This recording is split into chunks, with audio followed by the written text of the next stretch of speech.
Hi guys, it's me Lane and muling nagbabalik para sa panibagong videos. And bago ang lahat, intro, pasok!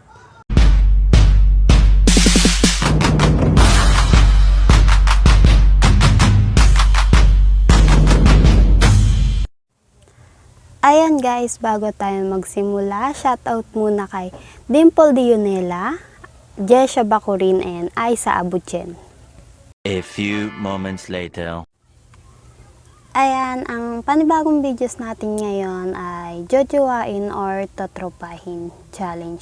Ngayon, si Ronnie Alonte, Totropahin. Then, next, si David Lingkauko. Gwapo siya, pero totropahin lang. Ayan, si James Reid naman, malakas yung appeal niya, so jojowain. So, ngayon, si Enrique Hill, totropahin. Then, next, si Jake Vargas, totropahin din, syempre. Next, si Jeff Moises, totropahin. Then, next, si Joshua Garcia, totropahin din. Si Dingdong Dantes, ito yung, yung pinaka-idol ko sa lahat. So, totropahin lang. So, next, si Kenchan. Siguro, jojowain. Ayan, si Roro Madrid naman, malakas din yung appeal niya, may itsura din, totropahin lang.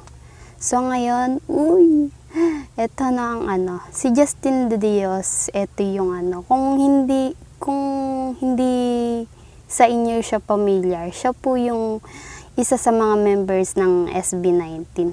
So kung akong tatanungin, jojowain po. So ayan, next natin, si Darren Espanto. So, totropahin lang po. Then next, si Alden Richard. Jojowain kasi matagal ko ng crush to. Ayan, next natin, si Derek Monasterio. So, totropahin lang. So, next, si Miguel Tan Felix. Ito ang jojowain. Grabe ang niya, lakas ng appeal niya kasi. Then next natin, si Christopher Martin. Totropahin.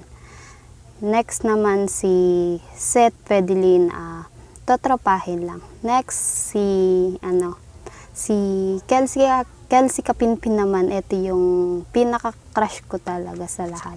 So, asawa ko to eh. Asawa ko to syempre. Jojowain ko to. Uy, nangarap, kala mo talaga papatulan ba? So, ayun lang guys. Thank you. Thank you for watching.